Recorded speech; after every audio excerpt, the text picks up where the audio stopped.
જી ભાઈ, રેજાંગના યાત્રા સમગ્ર ગુજરાતમાં, આમ તો આખા ભારતમાં ભ્રમણ, ગુજરાતની યાત્રાનો સમય પૂરો થયો, ત્યારે રાજસ્થાન પૂરું થયું, હવે અત્યારે યુપીમાં ચાલુ છે. 18 નવેમ્બર દિલ્હી જંતર મંતર ખાતે યાત્રા પૂરી થાય અને ત્યાં કાર્યક્રમ છે અમારો.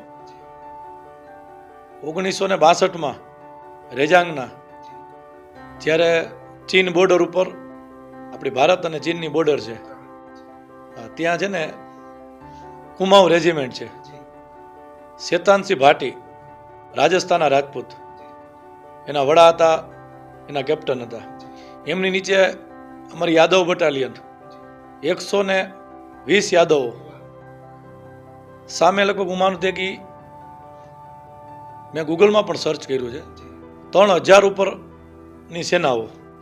આ લોકો રાતે સૂતા હતા 120, અને સામે 3000 ચીની સૈનિકો આવીને હુમલો કર્યો. તો આ લોકોએ લડાઈ સામે ચાલુ કરી, કારણ કે હથિયાર તો એટલા પૂરતા નહોતા. ત્યારબાદ ઉપરથી આદેશ એવો આવ્યો કે ભાઈ આપણે અત્યારે પીછે હટ કરી પાછળ થોડા હટી જાય, પણ કુમાઉ રેજિમેન્ટ યાદવ હતા, કોઈ રીતે માયના નહીં કે નહીં, પાછળ તો હટવાનું નથી થતું.